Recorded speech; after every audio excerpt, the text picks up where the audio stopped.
dia mbola amin'ny fifaliana mandrakariva no afa tsika indray mifampahery ao anatin'izao fotoana foy izao izay itengambany fampaherezana farany raha tsika ao anatin'ity taona 24 ity ilohan'ny zavatra rehetra dia hivavaka isika. Jehovah-Andriamanitra ray,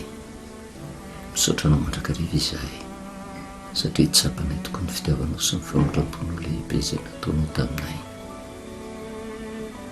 Vavolombelona nahita izahay nandray ary ny aina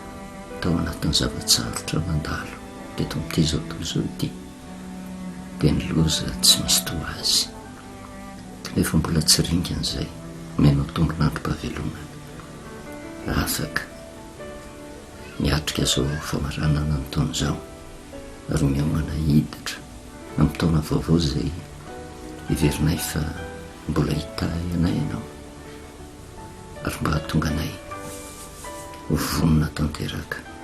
hiatrika ny taona manaraka dia mangataka ny fanahinao masina mba hirotsaka ny vatravatra amin'ny isam-batan'olona tsiraray avy aizany mandray ny fipetra rehetra tokony hiainana entina miditra amin'izany tombo vao izay omenao anay izany. Toko sy mino izay fa voninahitra ao dia hoasinonao aminay mandrakariva dia mitenena Jehovah araka ny fombanao fa mihaino izay mpanomponao amin'ny anaranao Jesosy, amen. Dia faly miarabantsika amin'ny anaran'i Jesosy Kristy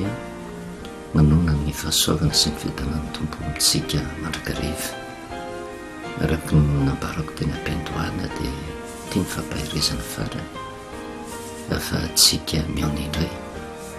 amin'ity taona 24 ity. Tena tsapa tokoa fa nivaivay ny zavatra mitranga nandritra n'ity taona ity ary toka amin'ny fitenena ny olona sasany saika tsy tolona mihitsy ny zavatra mitranga taka ny very fanantenana dia nefa misaotra an'Andriamanitra lehibe dia lehibe tsika mbola velonaina somatsara tsy maty tratry ny nenina fa velona traponjena. Taona farany taka an'izao indrindra no tokony hatonga antsika hitodika amin'ny tenantsika mba fahatsika miomana indray ny amin'ny taona manaraka satria tsy laoza na loza ositsika araka nambarantsika tamin'ny farany ny fiainan-janak'olombelona rehetra mba tsy ho tampoka amintsika taka an'izay zavatra nitranga tamin'ity taona ity ny zavatra hitranga ihany koa amin'ny taona 24 ka raha mbola entiky ny fiarovan'Andriamanitra tsika tamin'ity taona ity mandray fanapahakevitra tanteraka mba ho mafimafy kokoa ny fiarovan'Andriamanitra amintsika satria na inona na inona vavaka sandratsika tsy misakana ny loza tsy ho tonga izany. Ary tamin'ny farany no zavatra nyresantsika teto nakasika n'ilay lehilahy manatsaina izay nanorona ny trano tambony vatolampy izay nambaran'i Jesosy Kristy hoe lehilahy endry nandreny teny nankatoa ary teo ihany koa le antokony olona anankiray dia le lehilahy adala nandreny teny ihany koa izy fa tsy nankatoa dia hoarina taka ny lehilahy nanorona ny tranony tambony fasika. Zavatra nitovizan'ireo ny tokony olona roa ireo dia latsaka ny orana tonga ny tafio-drivotra sy ny tafiotra maro isan-karazany ny onjan-dranomasina namely izany trano izany tsy nanavaka mihitsy na ho an'izay nankatoa ny teny na ho an'ny tsy nankatoa fa niaran-doza fa saingy nisy fiarovana kosa tamin'ilay lehilahy endry izay nanorona ny tranony tambony vatolampy. Ary izany ny zavatra tian'Andriamanitra ampitaina amintsika satria hiditra amin'ny taona 24 itsika tsy fantatritsika izay zavatra hitranga fa ny azo antoka fotsiny aloha dia izao io loza io tsy mitsahatra io ary miseho amin'ny fomba maro isan-karazany mety ho loza ara-baka teny amely ny zanak'olombelona kanefa ny tena mampatahotra indrindra dia le loza ara-panako izay raha tsy mitandrina ny olona tsy mandray ny fipetra tsy miambina dia hiteraka fahadiso-kevitra tanteraka sy fahaverezana ary fijaliana mandrakizay eo amin'ny fiainana. Ary izany indrindra no natonga antsika ny resaka mahakasika ny andro fanavodana izay mitohy amin'izao famaranana ny taona izao hoe vanim-potoana tokony ampahoritena zao andiniatena anaovana bilan de fiainana andraisana fanapahan-kevitra mba tsy ho tampoka amintsika intsony ny zavatsarotra rehetra andalovantsika fa mba hatonga atsika hivoaka ho mpandresy mandrakariva. Da tsika tany amin'ny boky ny Jona ny fanazavaina teto ary somary hafahafa ny zavatra nentsika teto hoe ny fifadikanina no fampimpivavahana tokony ho tanterahana amin'ny andro farany ary zao ankatoko ny famaranana ny taona zao ny tokony hidiran'ny olona ao anatin'ny fifadikanina. Kanefa araka ny hitatsika hoe tsy ny olona tsy mihinan-kanina akory mampahoro ny tenany, tsy misotro rano, tafy lamba malailay, misondavenina, tsy zay akory ny antony tsara ny loza fa ny zava-miafina mambadika ny fifadikanina sy ny fampahoritena dia fiverenana amin'i Jehova na fandraisana fanapahan-kevitra hiala amin'ny faharatsiana. Ary zay no nahatonga ny Jona 3:10 hoe rehefa hitan'Andriamanitra ny alan'ny mponina nataony Ninive tamin'ny ratsy nataony dia naneniny Jehova ka tsy nahatonga loza tamin'izany tanàn'izany. Tsy ny fifadikanina ara-baka teny akory no amalin'Andriamanitra vavaka ny olona fa ny antony fifadikanina. Ary ny zavatra hafahafa nambarantsika teto hoe ny fifadikanina tsy arak'izay itiavantsika azy no hanendrentsika miandro hifadiana hanina fa mivanim-potoana atsapahantsika mihitsy fa misy loza aloha voalohany indrindra miantony eo ambony lohantsika ary tsy maintsy mianjery io loza io ary io loza io tsy tongatonga ho azy fa vokatry ny faharatsy itsika. Ary raha tsy tapa-kevitra tsika ka miala amin'ny ratsy dia tsy maintsy ho tratry ny loza tsika ary Andriamanitra mampitandrina dia mialoha. Ny vanim-potoana nefa andraisana fanapahan-kevitra amin'ny fiverenana amin'i Jehova dia voafetra tahaka ny tao amin'ny mponina taon'ny Ninive 400 andro. Fa raha voadila ny 400 andro rehefa tsy tafavirina amin'i Jehova ny mponina tao tsy maintsy hondravan'Andriamanitra ny tanànan'ny Ninive. Ary ahoana moa no nahafantarany mponina taon'ny Ninive fa nahazo ny famondram-pon'Andriamanitra izy dila ny 400 andro ary tena azo antoka fa nindray tanàna mihitsy nandray fanapahan-kevitra niala tamin'ny fandrozana, niala tamin'ny lalan-dratsiny, nanenina ny amin'ny loza Jehova ka tsy nahatanteraka izany. Ary zany indrindra no ambarany soratra masina raha mijeritsika zay voasoratra ny amin'ny Jeremia 9:20. Jeremia 9:20 ary ty tsy afatra ho an'ny kristianina irery fotsiny ihany fa ho afatra ho amin'ny fireneny rehetra mba tsy hanaovantsika atsirambina ny tenin'Andriamanitra satria matetika tsy ny olona rehetra nge ny tena manaja ny fivavahany. Heveriny fa zavatra tsy misy dikany ny fivavahana fa rehefa eo ny vola ny voninahitra ny fahefana dia eritreretiny fa zay no ampity ny fiainany, zay no ahitany fiadanana sy fahasambarana. Fa ny zavatra rehetra eto amin'ity zao tontolo zao ty dia eo am-pialan-tanan'Andriamanitra avokoa. Andriamanitra nahary izao tontolo zao ary rehefa miodina amin'Andriamanitra ka mizotra amin'ny lalan-dratsy zao tontolo zao na mino azy na tsy mino azy dia tsy maintsy tonga ny loza, tsisy afabela na mpivavaka na tsy mpivavaka. Ary zay no mahatonga ny Jehova miteny aty amin'ny Jeremia 9:20 fa 7 ka hatramin'ny 9:10 teny tokony hamperitreritra atsika satria araka ny nambarantsika teny ampiandohana hoe Andriamanitra tsy mba mamely tampoka izany, tena fitiavana izy mpamindra fo izy. Fa raha efa misy fikasany tia no tanterahana ho amin'ny olona dia milaza dia mimeloha izy dia manome fe-potoana mba fahan'ny olona mandray fanapahan-kevitra ary aorianan'izay dia ho tanterahany le zavatra ny kasainy ho tanterahany. Ny 9:7 ka hatramin'ny 10 dia zao ny voasoratra hoe Jehova no miteny vetivety aho izy dia milaza firenena sy fanjakana ongotako sy azerako ary ora vako. Nefa raha miala amin'ny ratsy izany firenena no teneniko izany izy dia hanenenako kosa ny loza izay mikasaiko. Amelezako azy na tiatsika na tsy tiatsika izany dia misy loza miantona mandrakariva eo an-tampinoantsika. Ary izay loza izay tsy tongatonga ho azy, tsy hoe ny olona mandeha mahitsy ka andeha hiteny Jehova hoe tena no ny fandehananao mahitsy eo anatrehako dia zao isy loza anjoanao, tsy misy an'izany mihitsy. Fa milaza loza Jehova ary ny loza tsy tongatonga ho azy ozy tsika fa vokatry ny faharatsiana tafabaka eo amin'ny lanitra. De zay no mahatonga an Jehovah vetivety aho zy milaza firenena sy fanjakana ongotako sy azerako ary oravako. Kanefa misy fepetra apetraka-Andriamanitra.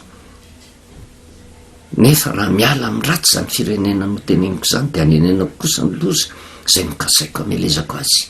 De toa tahaka ny tao amin'ny poniny tao Ninive. Ahoana ny fomba nidirany tamin'ny fialana tamin'ny ratsy, vokatry ny fahatsapany loza nitraika taminy. De tsy araky ny resantsika hoe nanendry andro ifadiana andro,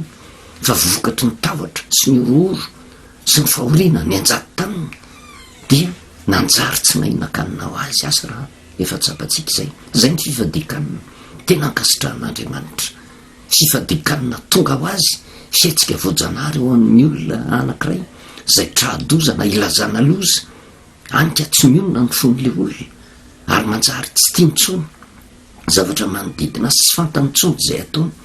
ary manjary tsy matelikanina ary na ny tenany ary tsy voakarakara ny adidy tokony ho tanterahany tsy vitany tsony. Mandra-patonga ny vanim-potoana aza ho miantoka fa nitsahatra ny loza. De zay ny fiainana zanak'olombelona, ary zay no mahatonga antsika amin'ny teny hoe ny fifadikanina kasitrahan'i Jehovah de fietsika voajanahary vokatry ny fahatsapana ny loza efa ianjera. Ary zay no mahatonga ny mponina tao Ninive nandray fanapa-kevitra hiala tamin'ny faratsiny. De torak'izany koa na tiatsika na tsy tiatsika miantony eo ambony lohantsika foana ny loza, satria izy amintsika moa no afaka ilaza fa mandeha mahitsy eo anatrehan'Andriamanitra indrindra ho tapitra ny taona fa laingen'ny olona hoe tena ao anatin'izay famaranana ny taona zay. Fa le fomba ifalian'ny olona sy ny rasan'ny taona vaovao tena araka ny sitrapon'Andriamanitra aveo anatin'ny fampahori-tena ve sa tena anao zay daniny kibony ray anaraka ny filany zao tontolo zao amin'ny fisotroana ny filalaovana tsy fametrahana ny fiainana ny ampelantanan'Andriamanitra. Ary matetika ny vaovao zay rentsika rehefa tonga ny faran'ny taona tahaka zao de be ny olona maty noho ny adalana tsy nandray ny fepetra. Kanefa ny tanjona kendren'Andriamanitra de mba elantsika amin'ny ratsy, mba hatanteraka nyty tenin'Andriamanitra ty hoe vetivety de milaza firenena sy fanjakana ongotako sy azerako ary oravako. Nefa raha miala amin'ny ratsy zany firenena no teneniko zany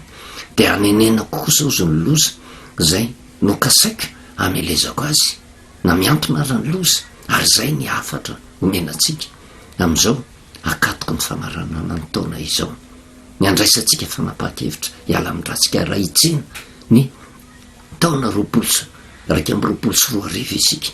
de mba ho tanteraka amintsika ny tenin'i Jehovah hoe ho anenenany kosa ny loza zay nikasainy amelezana azy. Ary miandrandrany tsika satria araka ny fantatritsika tsy eto amin'ity zao tontolo zao tiange na eo amin'ny firenena na eo amin'ny fiangonantsika na eo amin'ny tokantranontsika tsy laozany olon-dratsy. Vao misy olon-dratsy fotsiny de miantony eo foana ny loza. Fa raha miray fo amin'ny olon-dratsy tsika de ho tratry ny loza. Fa raha kositsika miala amin'ny ratsy zany firenena zany te hiteny zany Jehovah ho anatin'izany hoe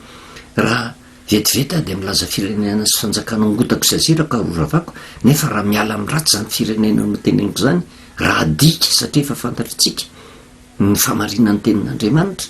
hoe nefa raha miala amin'ny ratsy zany firenena no teneniko zany ny dikany. Nefa raha miverina amiko zany firenena no teneniko zany, na raha mibokony jona na raha mifadianina araka ny tokony izy zany firenena zany, tsy le fifadikanina akory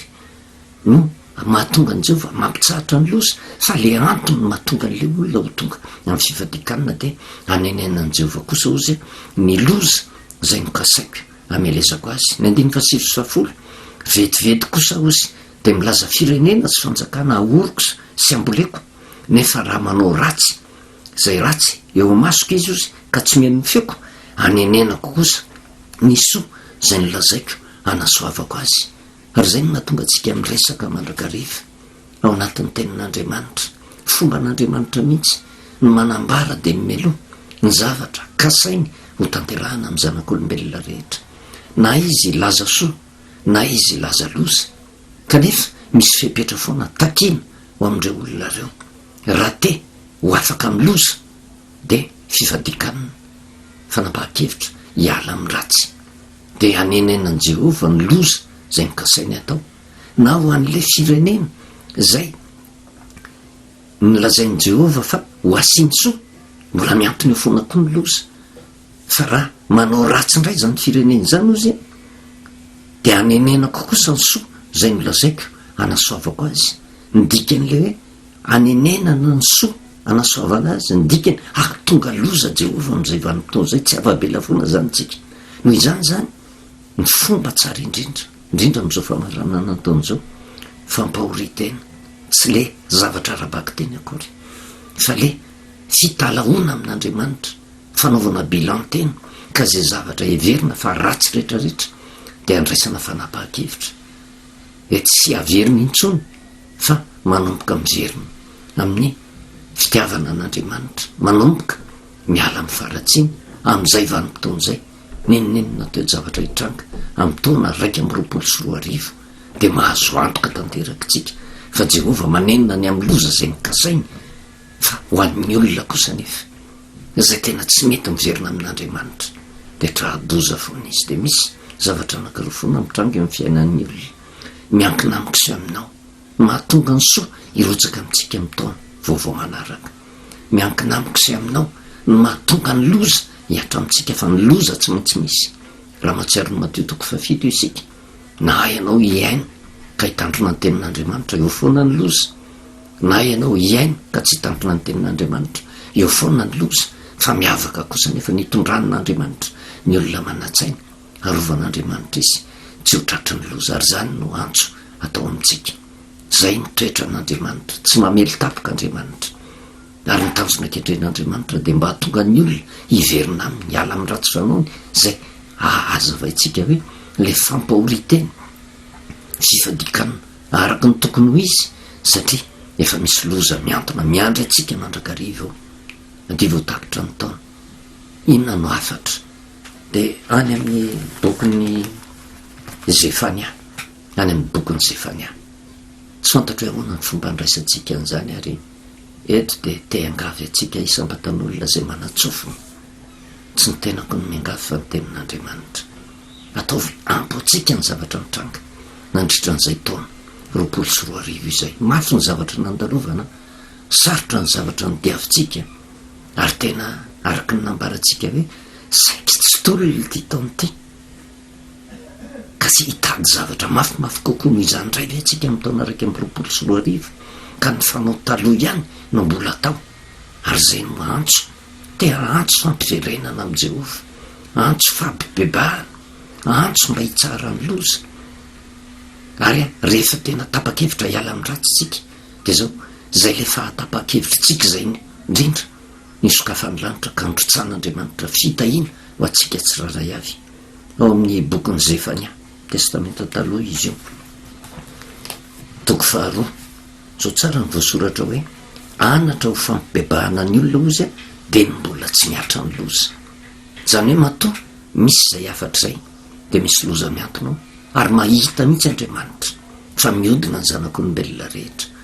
ary matetika manerina n'izao tontolo zao na eo nivo ny fiangonana zany na eo nivo ny sehatra ranofo rehefa farany tona tahaka zao nipoera ny zava-jasa dratsy rehetrarehetra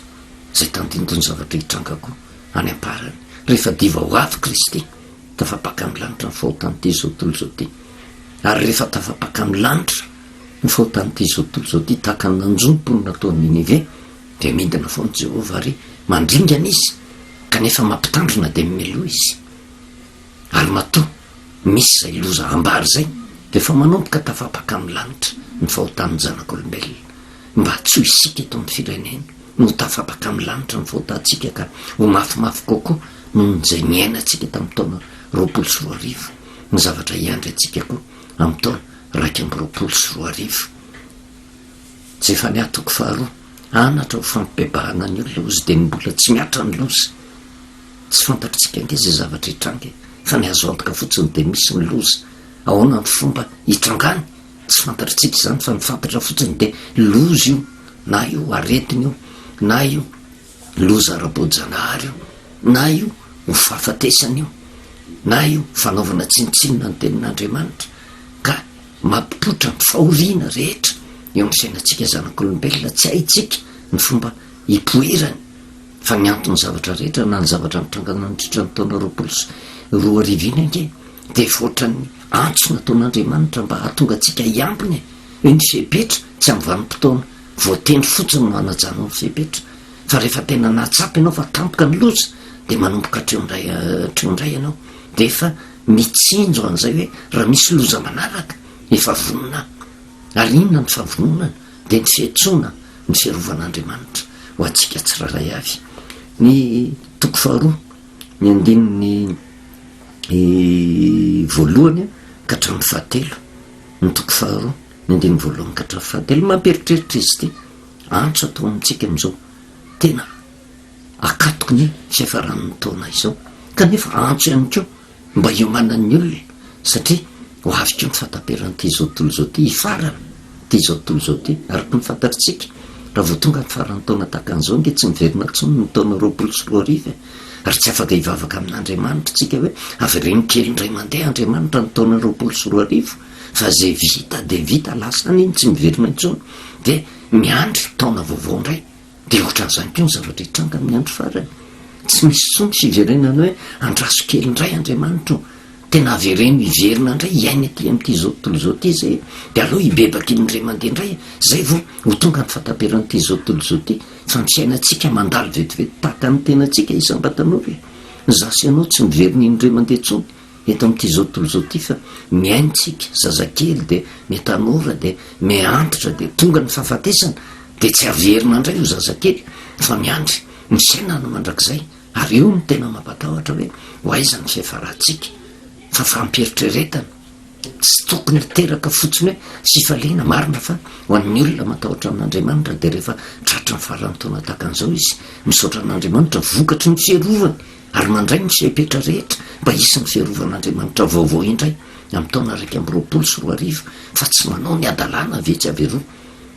tsy miliba mamevana ny filany nofo amin'ny fomba maro isan-karazana zay mety hitera-doza eo anatrehan'izay rehetrarehetra zay miangona ao zay mivoria ianareo firenena tsy manan-kenatra dia ny tsy mbola miatra ny dido izy mielona toy ny akofa ny andro dia ny tsy mbola tonga aminareo mifatezerana mafy ny Jehova eny dia tsy mbola tonga aminareo miandro fireheta ny fatezeran'i Jehova mitediavan'i Jehova ianareo mpandefitra rehetra amin'ny tany ozy zay fa nanaraka ny fitsipiny tadiavo ny famarinana tadiavo ny fandeferana angamba ho voafiny ianareo ozy amin'ny andro fatezeran'i Jehova antso ange zany raha ny soramandro fotsiny dia zao hoe anatra ho fampibebahana ny olona dia ny mbola tsy miatra ny olona zany hoe ao ambadika zay rehetrarehetra zay dia antso mba tonga ny olona hampahoriny tena ny amin'ny vanim-potoana antombotra tahaka an'izao ny fataperan'ny taona hiditra amin'ny taona vaovao dia tahaka an'ilay antombotra ny fiavian'i Kristy mila miambina mila mitandrina mila mampahoriny tena mitaraina mafy amin'andriamanitra mba tsy ho isan'izay ho very dia zay koa ny zavatra tokony ataon'ny olona amin'izao vanim-potoana faran'izao tena fiverenana amin'andriamanitra mba tsy ho mafy kokoa no milozan-tranga tamin'ity taona 2024 ity no zavatra iandry amin'ny taona 2024 tapotra ny taona miditra fotoana fosy izy dia hivalilany ny taona 2024 kanefa na izany na tsy zany andriamanitra dia mampiomana mandrakariva mameno toromarika izy mba tonga ny olona iaina misiainana sambatra na haranofo azy milohan'ny fataperan'ity zao tontolo zao ty satria aloko ny zavatra ho avy ange ny zavatra antarovantsika dia tena misy foana ny andro etobohana misy ny andro efarana nanomboka ny taona dia mifarana ny taona dia tsy miverina intsony izy fa taona vaovao indray no hiatra dia misy koa ny lanitra ny foronon'andriamanitra sy ny tany izay ny foronon'andriamanitra ny zanak'olombelona rehetra manam-pataperana mielona ny andro ozy kanefa dia mifatezeran'i Jehova miantona eo satria inona ny anton'izay mipetraka foana izay fatezeran'i Jehova satria tsy mihatsara zao tontolo zao tsy mihatsara ny olona fa miratsy mandrakariva kanefa dia mbola mampiomina ny fatezeran'andriamanitra amin'izao vanim-potoana zao fa ho avy ny vanim-potoana rehefa voafetra tonga le vanim-potoana nomen'andriamanitra tahaka amponina taon'ny Ninive hoe raha afaka efapolo andro dia ho ravako ty tanany ity dia zao arabaky teny ihany koa dia zao voafetrako fony fotoana lafa atsika mandray fanambakevitra mampahoro ny tenantsika mba tsy hatonga ny loza hiatra amintsika isam-batan'olona raha ny toe-javatra misy rehefa akaiky takan'izany ny farany dia misy antso fampibebahana raha mijeryntsika zao ny voasoratra ao amin'ny lioka toko fafito amby folo hoe toezavatra takantiny no toezavatra tsy maintsy hitranga any amparany any. Lioka toko fafito amby folo nindiny fa enina amby roapolo ka hatramin'ny fatelopolo. Zavatra hitranga amin'le vanim-potoana akaiky ny atongavan'i Kristy. Fa io koa nefa marina amin'izao fotoana iainantsika izao, amin'ny vanim-potoana farany ataperan'ity taona ity de tena mitranga arabaky tena nge ty zavatra nambaran'i Jesosy Kristy ity. Nandiny fahenina amby roapolo amin'ny lioka toko fafito amby folo, lioka toko fafito amby folo nandiny fahenina amby roapolo ka hatramin'ny fahatelopolo. Ary tena mampitandro ny Jesosy satria efa nisy toe-javatra mitranga tamin'izany takan'izany tany aloha mba hitandremantsika fa so ho mafimafy kokoa no zavatra mitranga tany aloha no hitranga amintsika amin'izao vanim-potoana izao. Ary tahaka ny tamin'ny andro Noa izy dia izy toy izany koa amin'ny andron'ny zanak'olona. Nihinana izy, nisotro izy, nampakabady izy, navoaka hampakarina izy, mandra-piaviny ny andro izay nidiran'ny Noa tao amin'ny samby fiara dia tonga ny safodrano sy ka nandringana azy rehetra. Ary tahaka ny tamin'ny andron'ny Lota koa, nihinana izy, nisotro izy, nividy izy, nivarotra izy, namboly izy, nanotrano izy. Fa tamin'ny andro izay nivoahan'ny Lota avy tao Sodoma dia nisy afo sy solifara milatsaka avy tany an-danitra ka nandringana azy rehetra. Dia ho tahaka izany koa amin'ny andro isehoan'ny zanak'olona. Izay ny zavatra tsy maintsy hitrangany amin'ny farany. Ary io nefa tsy tongatonga ho azy ny loza rehefa tena ho avy Jesosy Kristy. Fa matoa rentsika koa amin'izao famarana ny taona izao ho tanteraka io zavatra io. Ninona antso atao dia io toetra ny olona tamin'ny andron'ny Noa io, tamin'ny andron'ny safodrano, io toetra ny olona tamin'ny andro tamin'ny Lota io tao Sodoma sy Gomora ny zavatra hitranga. Tsy namely tapika izany Andriamanitra. Raha andefa ny safodrano Andriamanitra dia miteny tamin'ny Lota izy atonga safodrano ao izy. Ary azo antoka mihitsy fa nampiomana ny vady aman-janany Noa, nampiomana ny olona rehetra Noa tamin'izany vanim-potoana izany. Fa saingy niverin'ny olona fa manao vazivazy ho rediredy izany. Ary tonga ny vanim-potoana voatendrin'i Jehova midira ianao ry Noa sy ny ankonanao ao anatin'ny samby fiara. Tonga ny loza tsisy azona atao tsony, tsy nanana fotoana tsony. Ny olona izay nandre hiditra ao anatin'ny samby fiara ringana avokoa. Toraka izany koa ny amin'ny Lota. Ary ny zavatra ho raisitsika eto ampitahitsika dia ny zavatra nisy tao Ninive. Lava raha ho resantsika hatrany amin'ny andron'ny Noa, fa ny akaiky kokoa dia andao jerevantsika ny tantaran'ny Lota, ny fandravana ny tanàna tao Sodoma sy Gomora. Izany hoe reo Sodoma sy Gomora sy ny mponina tao Ninive. Io ny toe-javatra hitranga na amin'izao fiafaran'ny taona izao azy. Misy ny olona alana ny toe-panahy tahaka ny taon'ny Sodoma sy Gomora. Misy ny olona anana ny toe-panahy tahaka ny taon'ny Ninive. Izany hoe tao mpon'ny Ninive ny mampiavaka azy rehefa nilazana loza niditra tamin'ny fivadikanina ny ala tamin'ny ratsy. Ny tao amin'ny Sodoma sy Gomora rehefa nilazana ny loza tsy niditra tamin'ny fivadikanina fa tonga n'ity lazain'i Jesosy Kristy hoe ary tahaka ny tamin'ny andron'ny Lota koa izy, nihinana izy, nisotro izy, nividy izy, nivarotra izy, namboly izy, nanotrano izy. Fa tamin'ny andro izay nivoahan'ny Lota avy tao Sodoma dia nisy afo sy solifara nilatsaka avy tany an-danitra ka nandringana azy rehetra.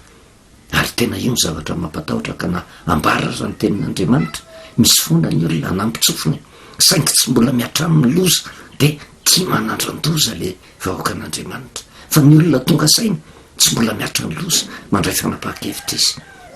manaiky ny fiapetra tahaka ny tamin'ny andro Noa. Andao hiditra ao anatin'ny sampiara dia miditra faingana satria tonga ny safodrano. Tahaka ny tamin'ny andron'ny Lota andao hivoaka ao Sodoma sy Gomora fa ho aringan'i Jehova. Jerevantsika vetivety ny tantarany Sodoma sy Gomora mba hampitahitsika hoe ireo toe-javatra roa ireo ny zavatra hitranga amin'ny andro farany. Ireo toe-javatra roa ireo koa mitranga amin'ity farany taona ity. Tsika tsy mivavaka hoe anga dia tena andeha tena hiditra ao anatin'ny Sodoma sy Gomora, fa fampieritrereta n'ity fanjarantsika fotsiny misafidy ilay zavatra mitranga tao Sodoma sy Gomora hoe no iriko ho tonga misy ainako amin'ny tokantranoko amin'ny fiangonana misy na eto amin'ny fireneko sa le zavatra mitranga tao amin'ny Ninive. Aty amin'ny Genesis toko 7:20 ny zavatra mitranga dia ny andiny fa 7:20, Genesis toko 7:20 ny andiny fa 7:20 ka hatramin'ny 7:20 hoe ary Jehova nanao hoe afianako amin'ny Abrahama ve izay ataoko izy fa Abrahama ho tonga firenena lehibe sy mahery tokoa ary aminy no hitahina firenena rehetra amboniny tany fa efa nifidy azy io zay mba handidiny zanany sy ny tarana ny mandimby azy hitandremandreo ny lalàny Jehova hanao izay marina sy mahitsy mba hitondrany Jehova amin'ny Abrahama zay efa nolazainy taminy. De ny 20 ary hoy Jehova ny fitaraina ny Sodoma sy Gomora izy de lehibe tokoa ary ny fahotany de mavesatra indrindra hidina izao sy kaiza na efa nahatanteraka izany tokoa izy araka ny fitaraina ny tany zay efa tonga ty amiko na tsy fa raha tsy zany de ho fantatro ny zavatra mitranga zany de zao zay le Jehova mandinika fa rehefa tena nijerevany tafapaka amin'ny lanitra raha jerevantsika maimaika ty Genesis 7:20 ny 7:20 ty de nijerevana tokoa tafapaka amin'ny lanitra ny fahotany Sodoma sy Gomora ary nandray fanapahan-kevitra Jehova ny 7:20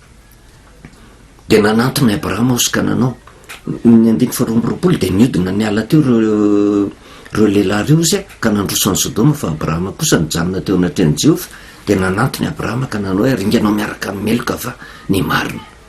zany hoe nandray fanapahan-kevitra Jehova nandringana ny tanàna ny Sodoma sy Gomora. Rehefa nandray fanapahan-kevitra izy de nanomboka nitety Abrahama ary Abrahama tsy noho natao Sodoma sy Gomora fa ilota zanadralany ny tany Sodoma sy Gomora de nampilaza ny lota zanadralany izy hoe tena horavan'Andriamanitra ny tanàna Sodoma sy Gomora fa tafapaka amin'ny lanitra ny fahotany ary tsy vitan'izay ihany fotsiny fa naniraka ny anjeliny Jehova nampilaza any lota mba hivoaka tao Sodoma sy Gomora satria tafapaka amin'ny lanitra na de efa mitaraina ary i Abrahama teo aloha hoe tena niady varotra mihitsy mbola misy olona 50 marinao tsy andringana an'izany tanàna zany mbola misy olona 20 marinao niady varotra hatramin'ny kely indrindra i Abrahama fa tsy nampihemotra an' Jehova zany hoe tsy nahitany olona marina tao amin'ny tanàna Sodoma sy Gomora ary tsy maintsy ho tonga ny fandravana ny Sodoma sy Gomora tsy hoe tonga de nandringan'Andriamanitra fa araka le nyresantsika hoe tena manambana ange Andriamanitra hitantsika tany amin'ny Jeremia 20 zany rehetrarehetra zany vetivety de milaza firenena ongotako sy azerako fa raha miala amin'ny faratsiny zany firenena zany de anenenako kosa ny loza zay nikasaitra ho atao aminy teto zany de mampilaza Jehova tamin'ny alalan'ny Abrahama ny mpita tao amin'ny lota tamin'ny alalan'le anjely roa ary jerevantsika ny Genesis 7:20 de ny 9:20 ary zay niafatra lehibe indrindra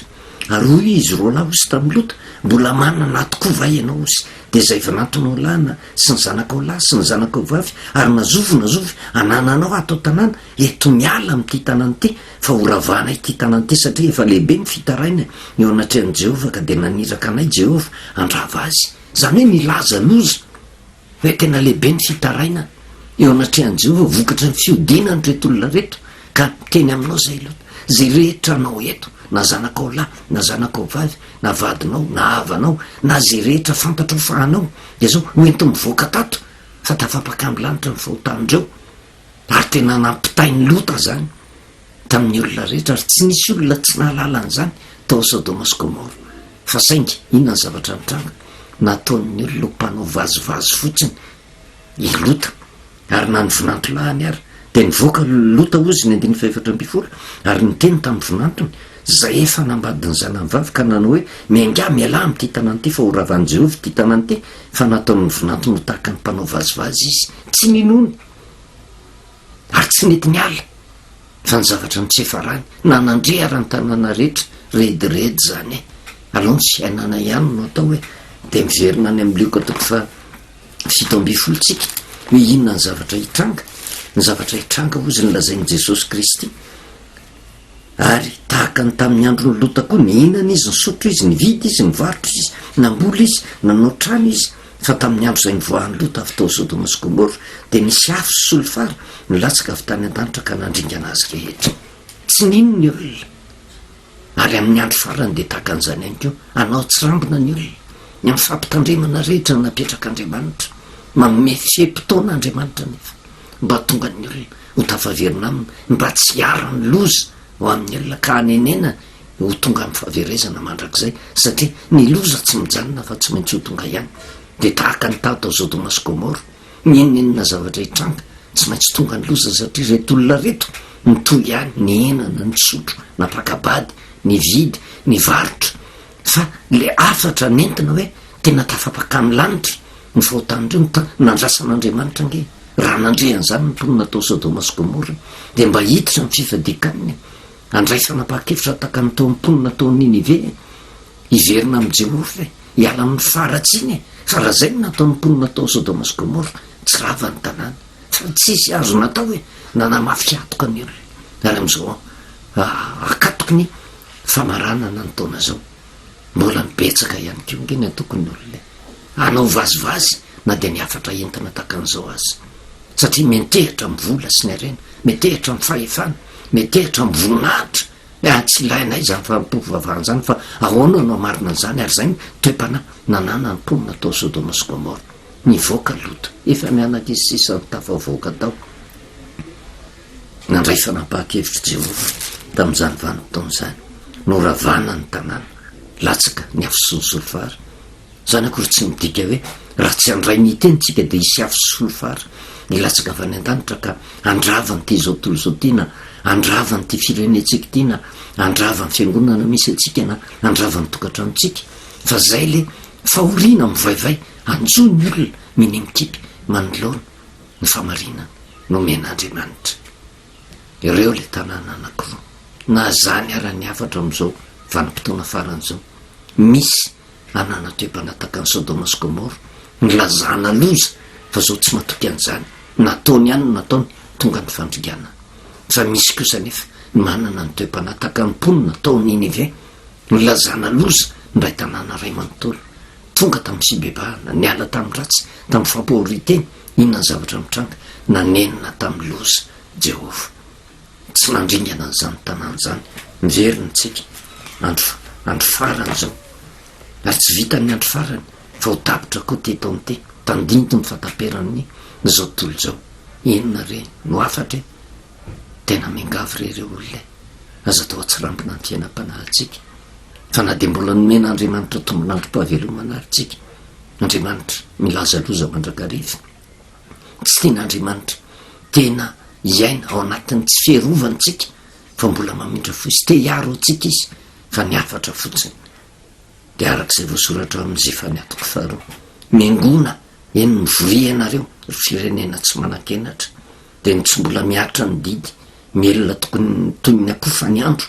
de ny tsy mbola tonga aminareo nyfatezerana mafiny Jehova eny de ny tsy mbola tonga aminareo ny andro firehetan'ny fatezeran'i Jehova mitadiavan'i Jehova ianareo mpandevitra rehetra amin'ny tany zay fa nanaraka ny fitsikiny tadiavony fahamarinana tadiavony fandeferana angambo voafiny ianareo amin'ny andro fatezeran'i Jehova mamindra folo io Andriamanitra ary matoa tonga amitsika zany teny zany tsy tian'Andriamanitra iainy zavatsarotra nandalovatsika tamin'ity taona 2024 ity isika hiditra amin'ny taona vaovao mba ho eniky ny fiarovan'Andriamanitra mba ho voafina ozy amin'ny andro fatezeran'i Jehova de matoky sy mino a fa ny sambatan'olona de saintsainy ndray fanapahakevitra taka ny mponina tao Ninive ka raha tapitra ny taona tsy ny filany nofo no andeha ho tanterahantsika hifaly taka ny fifaliany zao tontolo zao zay miafarany fandringanana fa hanana fanetretena tanteraka hiverina amin'Andriamanitra marina mba tsy ho tonga amitsika ny loza voninahitro an'Andriamanitra rery any vavakitsika Jehova Andriamanitra ray de misaotra satria Andriamanitra fitiavana ianao mampafantatra anay ny marina mba tsy hatonga ny fahoriana enjady aminay ary sitrako mihitsy nanome taona ankasitrananao ho anay tsiraray avy de taona ho eniky ny fitiavana ho eniky ny fitahiana ho eniky ny fiarovana ary zany indrindra nefa no irinay tompo matetika nefa zany ny tianay ho tanterahanao aminay kanefa ny toe-panahinay de taka ny ao Sodoma sy Gomora tsy manaiky anatra tsy manaiky andray ny fiapetrana kanefa te hiadana mazava nefa ny teninao voafetra ny vanim-potoana andraisany fanapahakevitra de mivavaka aminao izay ho an'ny sambatan'olona tsiraray avy mba ho tavela ao anatin'ity taona 2024 ity afaka ny ratsy rehetra fa mba fahasoavana no entinay mitsena ny taona raiky amby 20 mamindra fo amin'ny sambatan'olona tsiraray avy mitokantrano, mamindra fo amin'ny fiangonana zay manolakolana ny teninao, mamindra fo amin'ity fireneny ty zay tsy tapina fiainana aminao, faratsiana tsy talana isan'andro san'andro miteraka korontana ka mahatonga mivoakanao tsy mainao anatin'ny fiadanana, ary zany rehetrarehetra zany mahatonga loza miatra. Mamindra fo tompo ny taona 2024 zay omenao anay dia mba ho taona feno fiarovana tanteraka. Misaotra Andriamanitra ary matoky sy mino izay fa hiasa mikeranao ary hanambara aminay ny famarinany teninao, anisy soa manay tsiraray avy mba ho tahaka ny lehilahy manatsiny izay ka natonga rany loza tsy menjerany trano dia voninahitra ho anao ray amin'ny anaran'i Jesosy. Amen.